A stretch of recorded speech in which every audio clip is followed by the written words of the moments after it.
අපි පටන් ගන්නවා.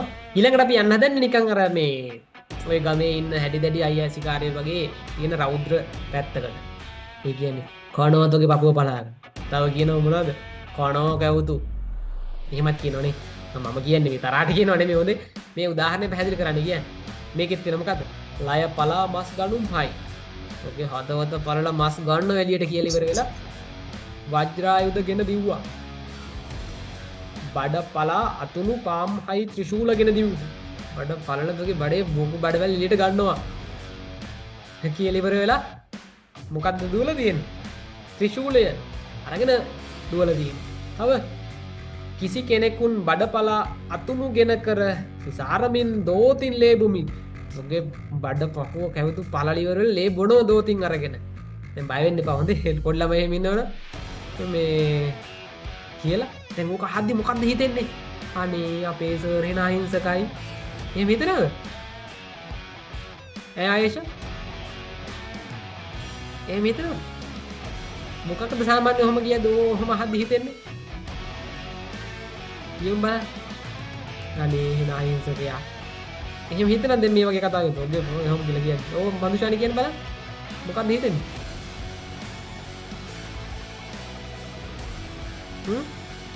මොන වගේ චරිතයක් කියලා එහෙම කියද්දි හිතෙන්නේ ඒක මොන වගේ අවස්ථාවද වල හිතෙන්නේ බය මනුෂ්‍යයනි කියන බය බලමු කාටද ඔය ටිකක් ඔය ළමයි ටිකක් බලලා ඇවිදලා ඉවර වෙන චමරිකෙන් මම බලන්න චමරි මොකක් වගේ හිතෙන්නේ ළඟපාත මල්ලි අක්‍රම බුදු අම්මෝ කියලා දෙනවා හැමෝම මොකද හිතේ ළඟපාත පොඩි අය හිටියනම් මෙනහට හැංගිලා ඇති.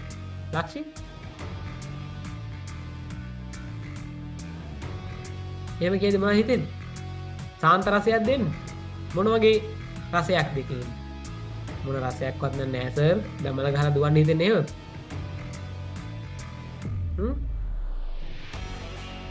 හරි. ඉතින් මේ ඔන්න ඔය විදිහට පොත්වල තියෙනවා. මේ මම මේ කිය දූපවංශයේ තියෙන මේ උදාහරණ ටික. මම දරුණුකමක් පෙන්වුවා නෙමෙයි හොඳ. හරි. ඉතින් ඔය විදිහට රෞද්‍ර රසය. දැන් එකපාරම අනේ ඉතින් මෙහෙට එන්න බත් ටිකක් කන්න ඉඳ ගන්න. ඇයි ඔය අපේ මල්ලිට බැන්නේ නැත්නම් ඇයි ඔය අපේ නංගිට ටෝක් කරේ? ඇයි අපේ නංගි පස්සෙන් ආවේ? එහෙම කිය ඉඳලා කොහොම ඇයි අපේ නංගි පස්සෙන් ආවේ? කනවතෝව කියලා කිව්ව මොනවා හිතේද?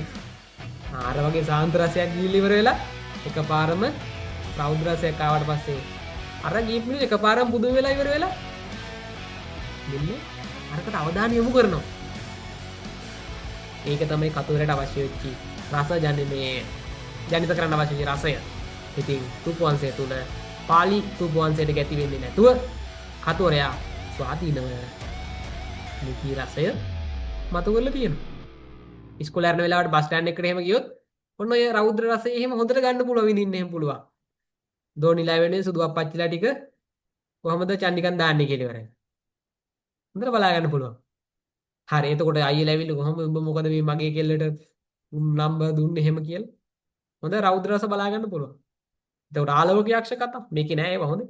දැන් මේ අවස්ථාව තුළින් මට අවශ්‍ය උනේ රෞද්‍ර රසය කියන එක මම හොඳින් පැහැදිලි කරන්න. දැන් ඔයාලට රෞද්‍ර රසයක් තුල සඳු මේ රෞද්‍ර රසයක් තුල පාඨකයාගේ ශ්‍රාවකයාගේ ප්‍රේක්ෂකයෙක් නම් වෙන නාට්‍යයක් චිත්‍රපටයක් බලන ප්‍රේක්ෂකයෙක්ගේ නම් මේ ජනිත වෙන හැඟීම් ටික දැන් ඔයාලට ජනිත වෙලා ඇති.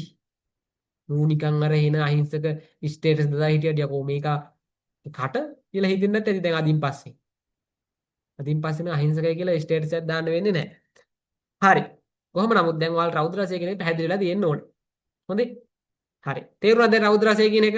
දැනුත් තේරුන්නේ නැත්නම් ඉතින් පුතේ වැඩක් නැහැ. තේරුණාද? ඔව් සර්. හරි. ඒක ලේසි. මේක ඔයාලට තියෙන ਵਿਚාර අතරින් තියෙන ලේසිම ਵਿਚාරයක් මේ තියෙන්නේ.